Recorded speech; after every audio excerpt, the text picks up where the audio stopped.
Did you know that pregnant women are scientifically shown to become more xenophobic, fearful of outsiders during their first trimester? When our bodies sense that we are under a infectious disease threat, we get to be more wary of outsiders. Turns out that's when they're most susceptible to infections.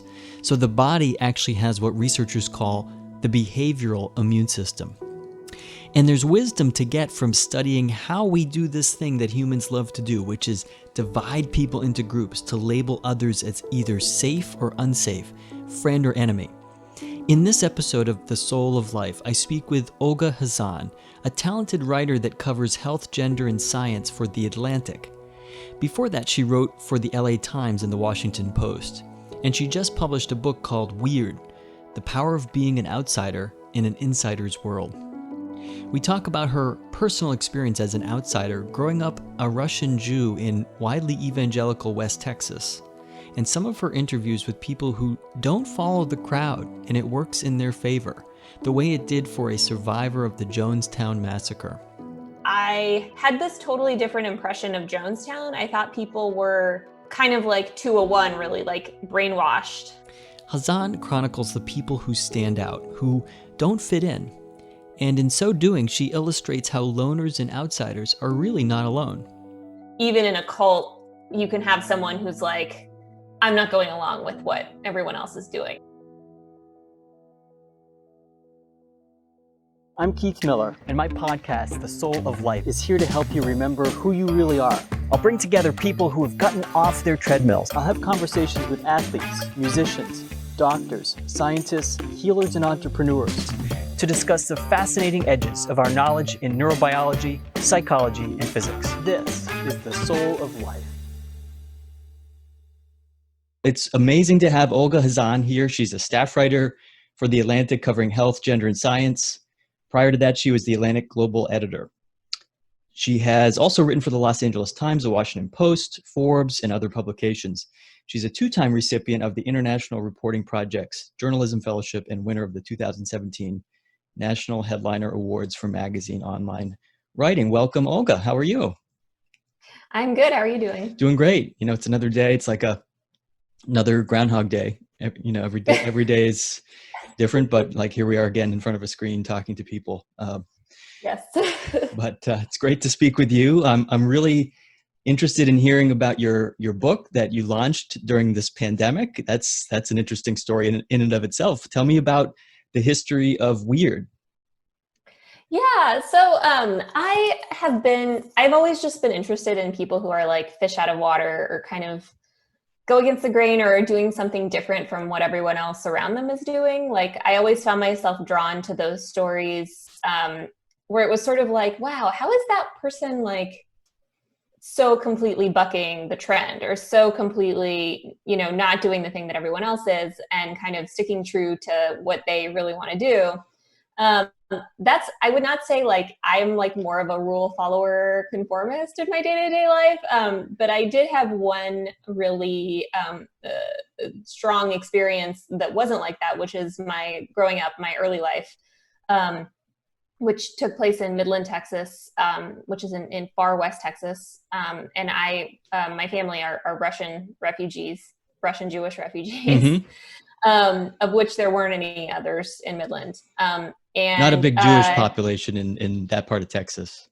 No, I think one time I tried to see if there was a synagogue there that I could like talk to the director of, and they actually the synagogue closed due to lack of interest. So, or something like it was like, we're only doing services like one day a week. Anyway. And your family is Russian. Is that right? Your background is Russian, that your father moved here to Los Angeles first. Is that correct? Yeah. So the way it happened is that in the late 80s, early 90s, there was a big kind of exodus of Russian Jews, no pun intended, from the USSR to the US. We were sponsored by American Jewish community groups and refugee organizations, most notably this organization called HIAS, which is still in operation today. And we were resettled in these cities all around America that had large Jewish populations, in the hopes that we would integrate with them and become kind of feel at home among fellow Jews. It sort of worked, I think, for a lot of people. A lot of people did do that. My family and like almost immediately moved to West Texas. So we did not do that, and instead had this very strange experience that was kind of, I mean, it was a long time ago, and it wasn't, it happened a long time ago, but as you know, like our early childhood experiences tend to be very formative and tend to leave a strong impression on us and tend to kind of, I don't know, stay with you in certain ways. So I wanted to kind of dig into that feeling, and also explore the stories of other people who have had that same experience in different ways. Right, right. And so your book is called Weird, the power of being an outsider in an insider's world. Tell me a little bit. So it sounds like I can hear the backdrop of this already. Like, it sounds like you've been writing this your whole life. This has been kind of you. So why do you like Fish Out of Water so much? You write about a John Hopkins surgery professor with dwarfism. I think it's two dozen people that you interviewed. Transgender mayor, a top flight Black female lawyer, transgender science entrepreneur, female race car driver, not Danica Patrick. Not Danica Patrick, yeah. And the other one. the other female race car driver, and fugitives in the Amish community and the Mormon community. Yeah, I don't know. I mean, it takes so much to break out of some of those norms, either to break into those communities or to break out of them. So in the case of the Amish woman, I mean, she's one of the most inspirational people I've ever met. I mean, there's nothing wrong with being Amish for the people who want to do that, but like, she had to decide at such a young age, when she was a teenager. They have no access to technology. Like, she couldn't Google like how to escape the Amish.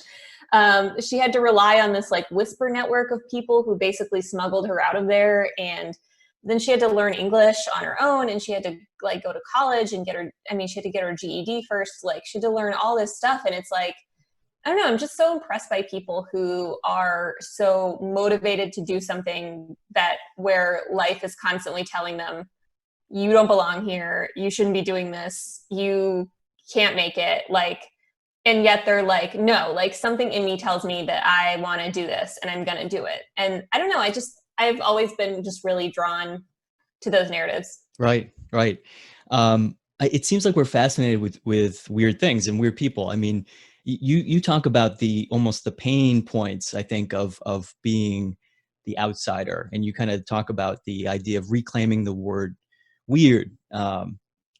Were you called a weirdo, like in West Texas? Was that was that an identity that you picked up yourself? Did you feel weird, or did people call you weird and then you felt weird? Yeah, I think it was a little bit of both. People definitely called me weird. But I also felt weird. Like, my family didn't do the things that all the other families in town did. Obviously, my parents aren't Christians; they're atheists. Everyone in Midland is pretty much an evangelical Christian. Mm-hmm. It was like a trying experience. Like, it was difficult to be so different. It's always difficult for kids to be different. It was hard for me in that sense. And, but then I kind of like, as I got older and as I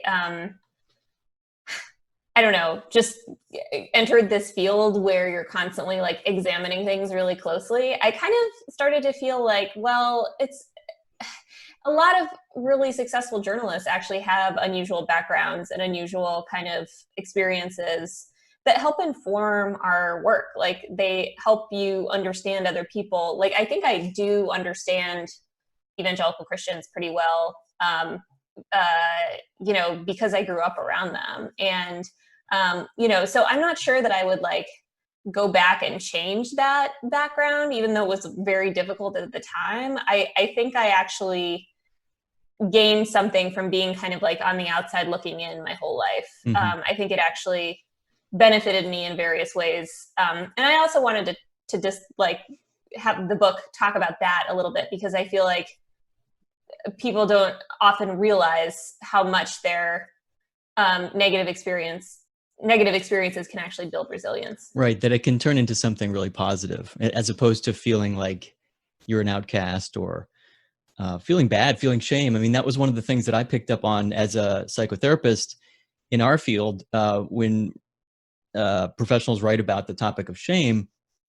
And there's people out there, Brene Brown is one of them, who's made quite a splash. I mean, and is doing a great job, I think, informing people, talking about the way, how prevalent shame is in our body, just the way our brain is wired neurologically to guard against and have this really profound physical like sickness, right? That's what shame feels like. You feel sick in your gut when you get the sense that you don't belong, or that you've done something wrong, and that people will find out, and then you won't belong.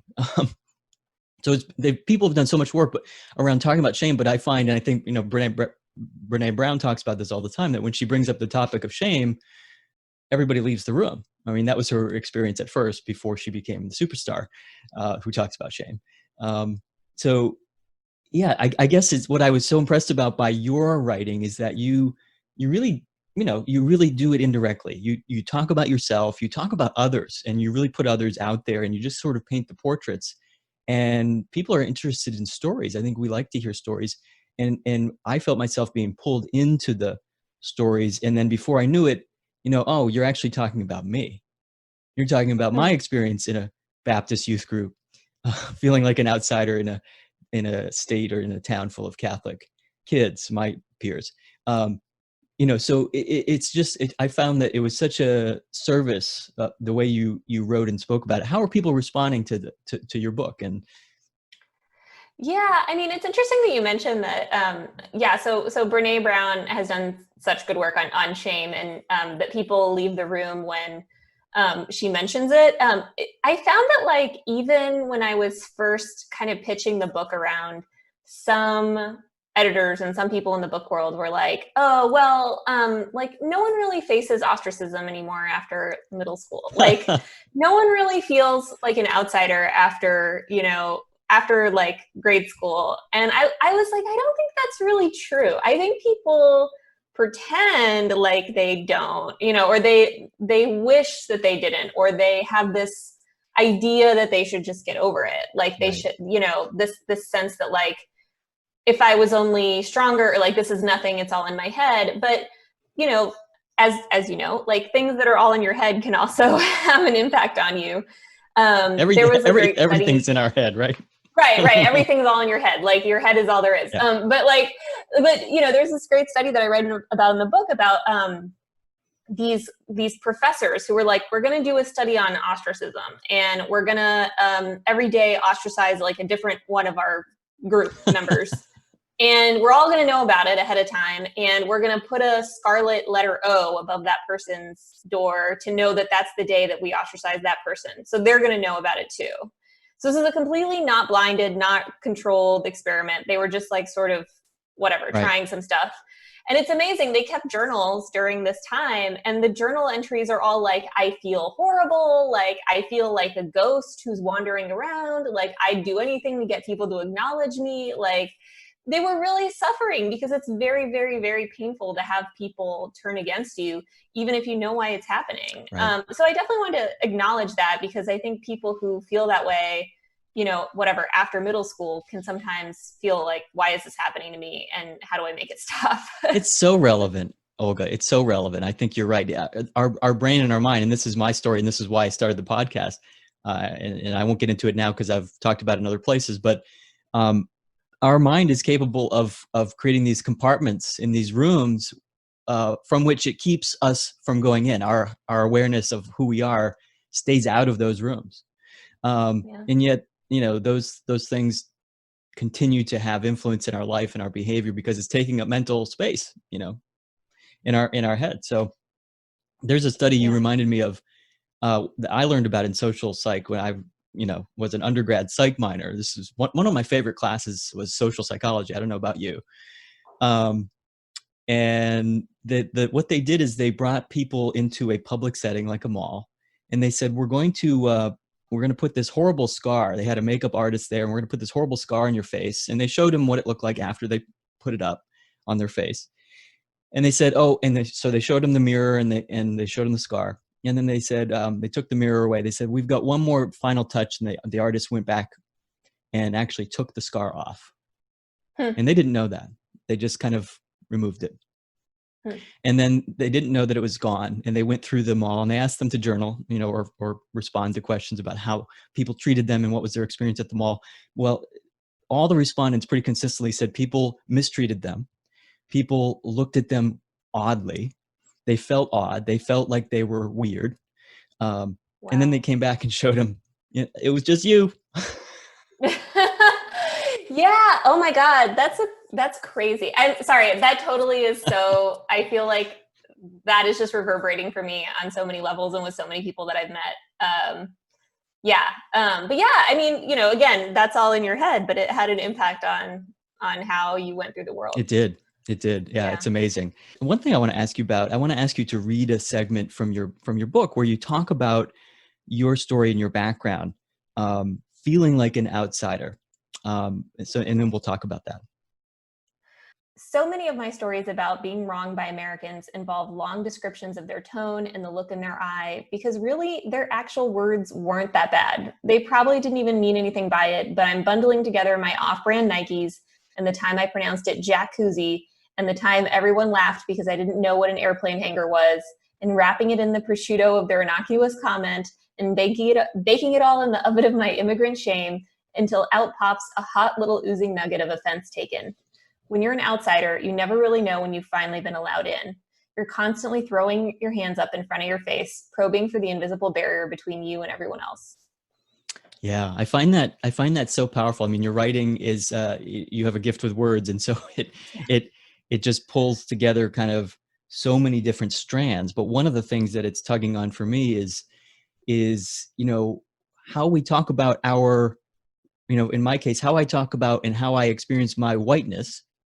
How others experience my whiteness, how I experience someone's blackness or their race, their ethnicity, and you're talking about this idea that it's so self-referencing, it's so subjective, right? That almost like it seems like we really have to sort of you can't really tell what somebody's thinking about you. Somehow you've got to lean into it and figure it out, and not just make up a story. You're listening to the Soul of Life podcast with me, Keith Miller.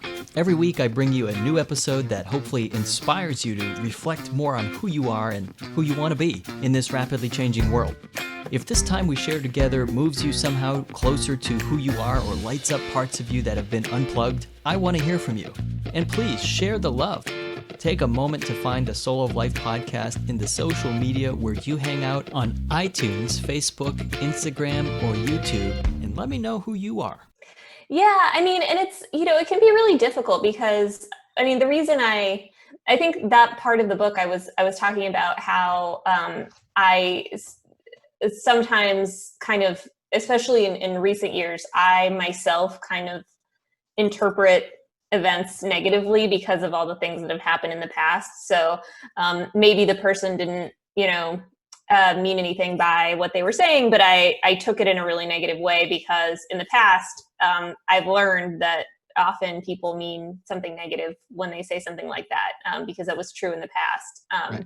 So, I mean, for me personally, it's like really hard to let go of all those scars and all those times when I have been insulted or felt less than, even when, in kind of day-to-day life, maybe now people aren't intending it that way, but I'm kind of interpreting it that way because of my own past experience. Right. So that's been something that I have somewhat successfully tried to work on, is like having less negative interpretations of interactions. Sure. Well, and you're quite candid, as you are now in the book about your, this is a work in progress. You're still working on this, right? Like, which I think as a reader, it sort of pulls me in. It pulls us in. What was it like though as a journalist? And I want to get to maybe a little bit later your background in science writing. We'll come back to that. But particularly as a journalist, even just as a journalist, never mind a science writer, writing a book with so much first person information. Was that, were you nervous about doing that?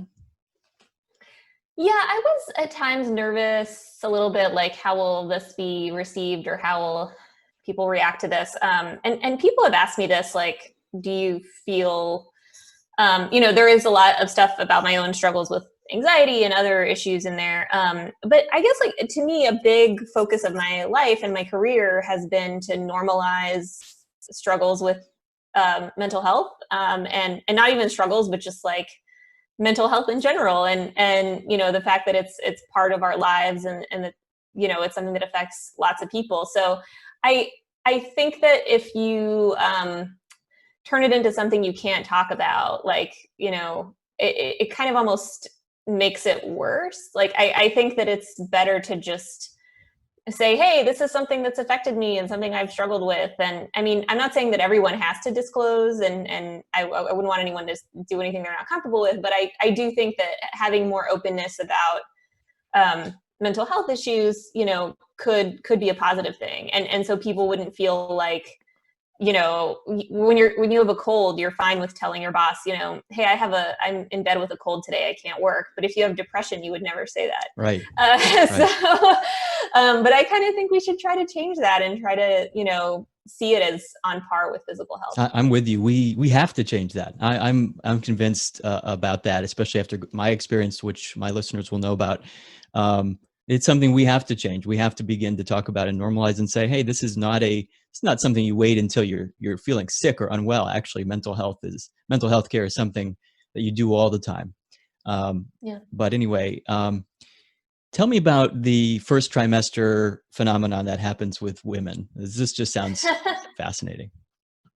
Yeah, so this is to back up. This is a part of the book where I'm talking about the behavioral immune system, and it's essentially this idea that when our bodies sense that we are under a infectious disease threat, we get to be more wary of outsiders. So we tend to avoid foreigners or people who might be from other kind of faraway lands, who might have pathogens that we're not accustomed to, when we feel more vulnerable to infection. So they've, like, done this study in a million different ways, but one of the most interesting is that in their first trimester, women are more vulnerable to infections. You're more likely to have a miscarriage, and if you get some sort of infection from a pathogen. So women in that trimester are actually more xenophobic, more wary of foreigners, because they don't want to get sick and accidentally have a miscarriage. Of course, that's not the only thing that leads to miscarriages. But it's kind of an interesting phenomenon that I think we've seen a lot of in recent days, in recent months, where we have this new pathogen, coronavirus, circulating among us. And indeed, what you saw is people being really racist toward Asian Americans, anyone who looked like they might be Asian, Right. or of Chinese descent, because they were wary of that pathogen and didn't want to catch it. So it's interesting how our fear of outsiders and fear of people who are quote unquote weird ramps up whenever we have this infection risk. Right. It seems striking to me that even among groups of people who are generally getting along very well, when the topic of COVID comes up and how are they going to deal with, say, the National Republican Convention, it promotes a lot of conflict and polarization and infighting, and people are just anxious about this, and at a visceral level, as you point out, with this idea of the behavioral immune system, that if there's a threat out there, and because we are vulnerable to disease, obviously we can't help it. It's part of our DNA to group people into safe and unsafe and that sort of thing. Yeah. And I guess you can talk about profiling and that sort of thing. And there's obviously ways to overcome it. As a person in the clinical psychology field, that's really what we talk about all the time, is overcoming those stereotypes and biases, whether it's the story you tell about yourself that people have told you and you tell yourself as well, or the story you're making up about others in your family, for example, and try to break those down. How do you, is there a way to get away with being weird? I mean, I guess we could say we're kind of witnessing it over the last almost 4 years. And I think even and I don't want to get political here, but even by his own definition, our president was an outsider. And and convinced enough people to go along, right? Obviously. And so I think there's people out there that are, sitting around possibly saying like, look, I feel like I want my voice to count, whether it's at the law firm, maybe you're a minority, where you work or live, and you want your voice to be heard in whatever setting. It could be just your family. And whether or not we call that weird or not, but we may feel like we're the outsider. How can you get away with getting other people to go along and actually adopt your weirdness or give you a pass even? Yeah, so one of my favorite strategies for this is called idiosyncrasy credits, which is really hard to say and kind of an unwieldy term from the 1950s in psychology. And it's basically this idea that you have to, you can be weird, but you kind of have to like ease people into it, kind of like the frog in boiling water kind of situation. So you have to kind of conform a little bit at first, and then later you can kind of unleash your weird ideas when they matter most. So you see a lot of examples of this.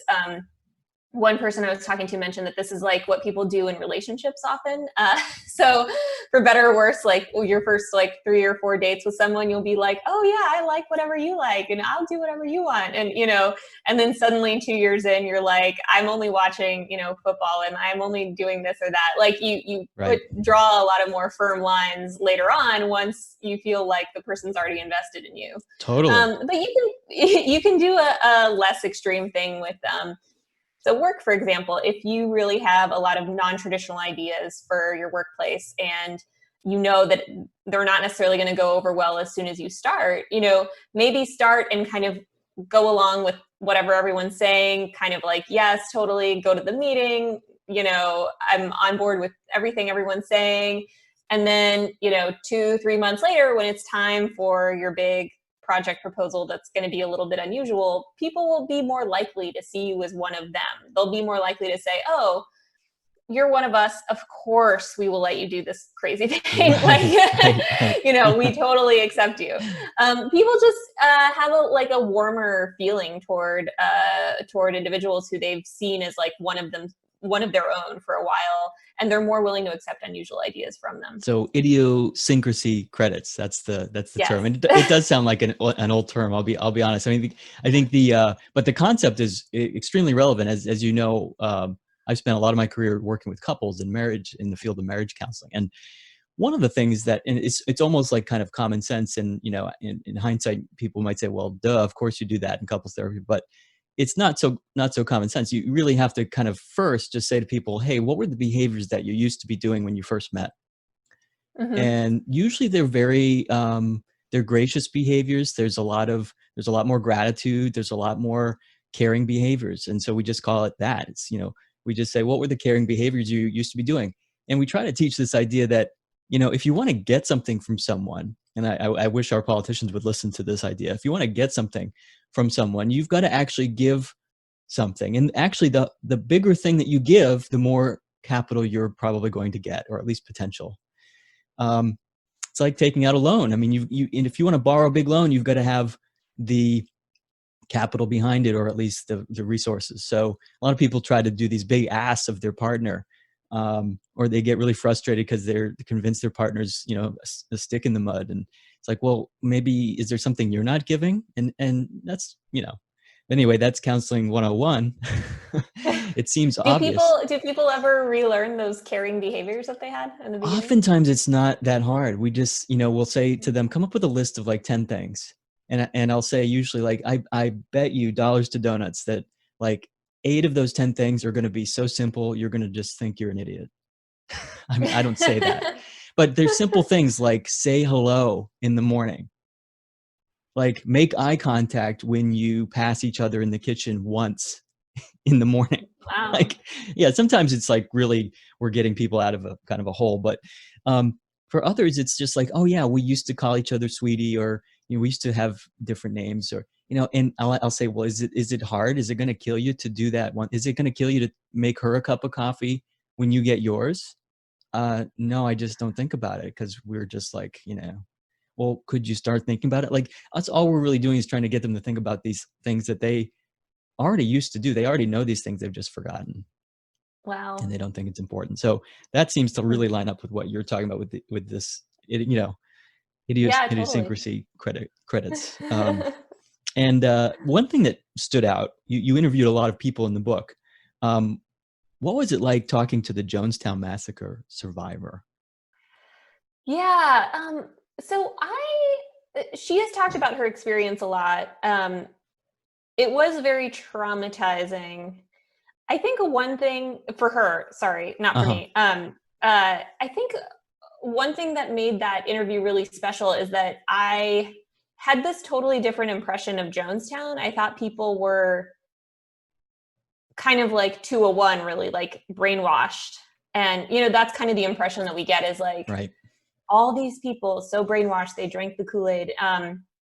And she really saw through him almost from the beginning. Like she always had questions about him. And I felt like she was Leslie was like pulled along into this cult because of kind of a little bit of coercion. Like they took her son there to Jonestown, and they were like, if you want to see him again, you have to come join us. And just to give a little background, so Jones was a kind of a charismatic individual who in the United States then moved his followers to Guyana. Yes.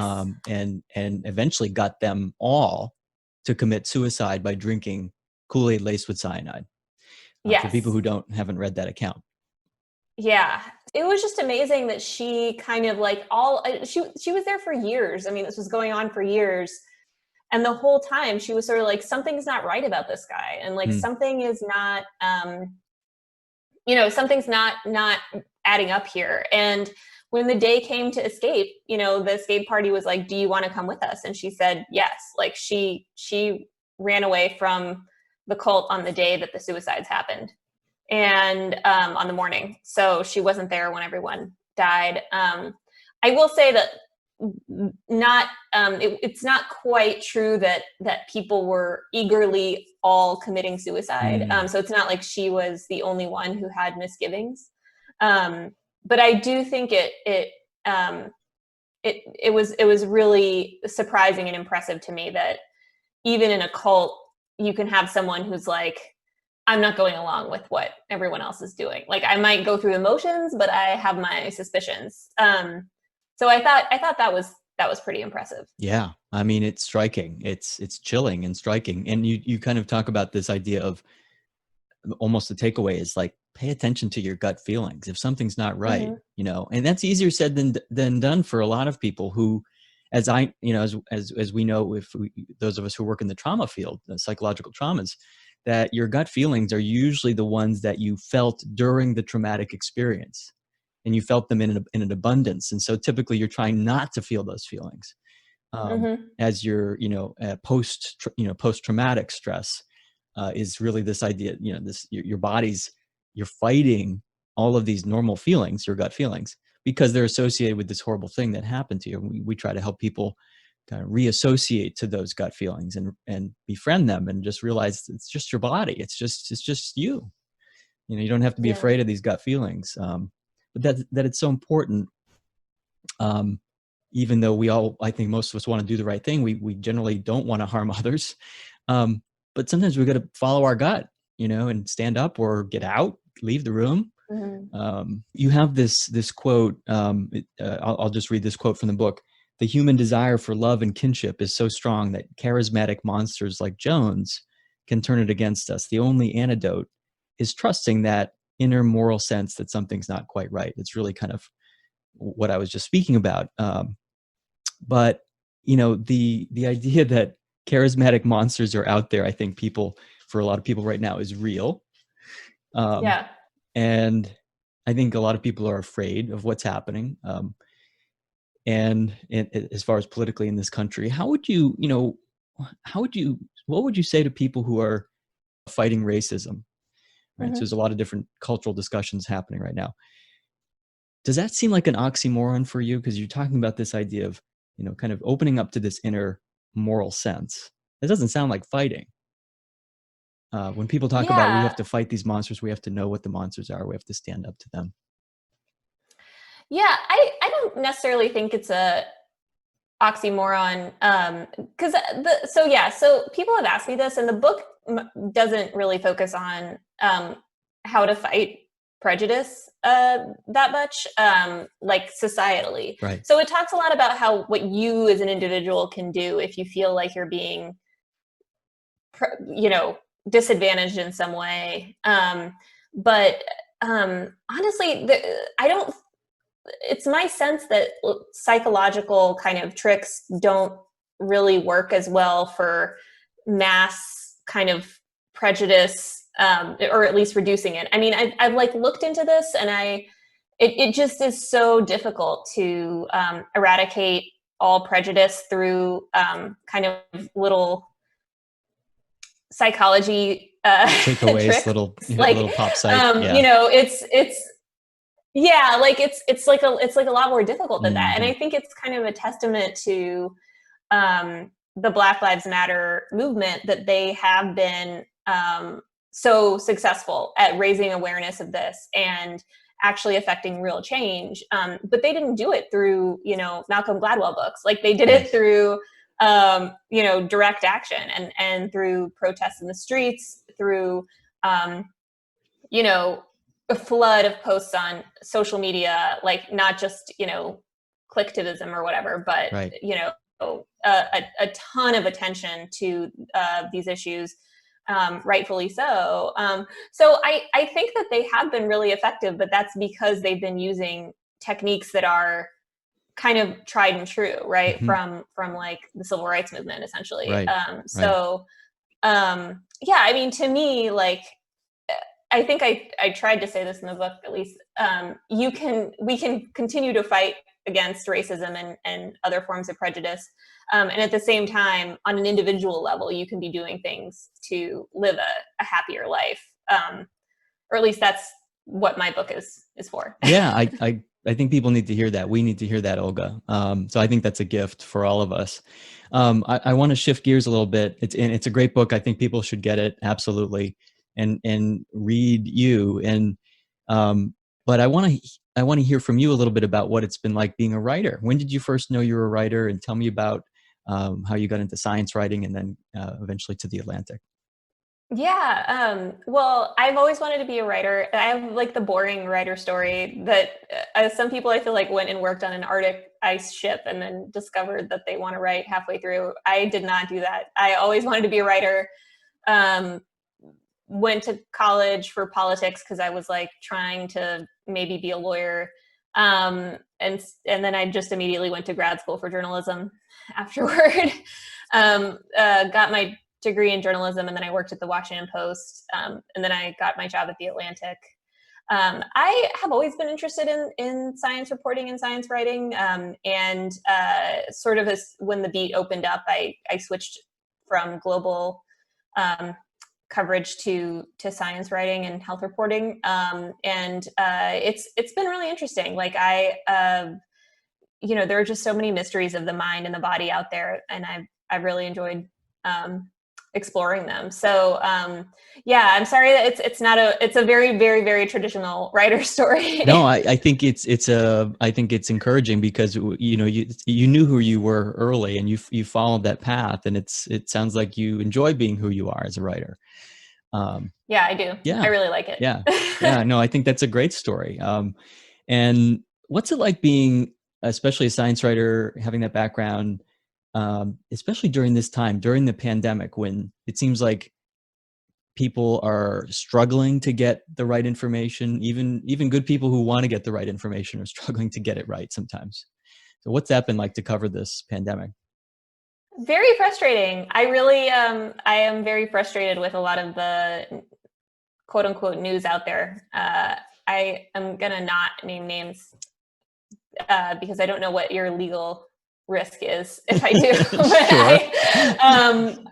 But there are some networks out there and some TV personalities that I really think have cost people lives because they've been spreading misinformation about the pandemic and have been from an early stage coaxing people into a false sense of security, and it's very frustrating. And I mean, I mean, we can write all the articles we want, but if you have a huge market share, it's very difficult to fight against that. It's very difficult if people want to hear some version of this, of the mythologies that are being spread. It reminds me of in the 80s in Africa, there were political leaders in certain countries in Africa who were spreading myths and making up stories about how HIV was transmitted, that it, was not a virus, etc. And that it, so it clearly set back the response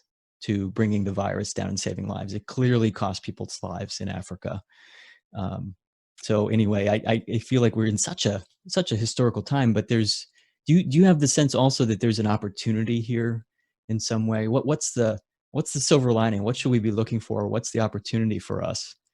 That's a really good question. And I feel like every crisis is also a wake-up call. And I hope that this is a wake-up call about how fragile our health and our mental health and everything has been this entire time. I mean, I feel like people are seeing that African Americans are dying at a much higher rate from COVID.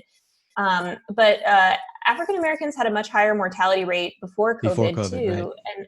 And I mean, it's health disparities have been a huge problem in the US for decades.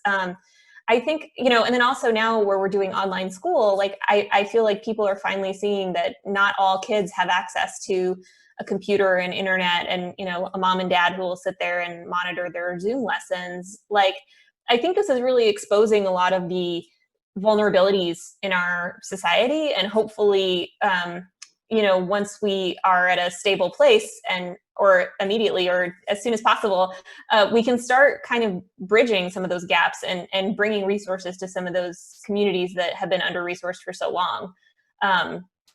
So that's my hope, is that it's sort of like hey, like this has been really bad for a long time. Right. And this is finally like the flashpoint that makes you see it. I hope you're right. I mean, for people who know our history, that during after the Great Depression, the Great Depression served as this sort of catalyst to mobilize and actually expand government into people's lives in ways that they needed and could trust. And it seems like we've gone right over the edge to the opposite side of like being anti-government, and sort of how popular that of a theme it is to vilify the government and think of it as very suspicious at all levels all the time, when in fact during the Great Depression it was really what kept people alive in a lot of ways. And a lot of these programs that we depend on now and the infrastructure of our country came out of those government expansion projects. And I'm not even making a political statement. I think if we make people's lives better, hopefully that's what we should all be looking at.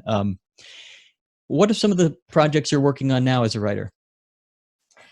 I am still following the pandemic and how it's going to reshape our lives, reshape our world. How, the more we learn about this virus, I feel like the more it kind of cries out for journalists to interpret what's going on and hopefully help people understand this historic moment and, hopefully make the right decisions electorally, safety-wise, for their family, educationally, so that they can weather this time the best they can. So that's really what I'm kind of focused on primarily. Great. Thinking about any next books? I have a few thoughts, but none that I'm ready to share yet. Stay tuned. Stay tuned. Well, I'm sure you have fans out there. I'm a fan, and for people who haven't read Olga Khazan, need to pick up this book. It's called Weird. Tell people where they can find you. I'm at The Atlantic. TheAtlantic.com is our website. I'm at Olga Khazan on Twitter. That's pretty much it. You can also just email me if you just want to chat. Great. Well, I appreciate you chatting with us and with me, and look forward to reading more at The Atlantic and beyond. Yeah, thank you so much for having me. This was super fun. Thanks, Olga. Thanks for listening to The Soul of Life. This is Keith Miller. Oh, and don't forget, please leave a thumbs up or a like for this episode wherever you're listening, so that others like you may find the soul of life. I mean, really, it's not every day you get to share the soul of life with someone. Okay, so You can post a comment or question on souloflifeshow.com. I'd love to hear from you, and please subscribe now to get the next episode. I look forward to sharing more of my soul of life with you. I like it, and it's not harsh to my eardrum. All right, I will go.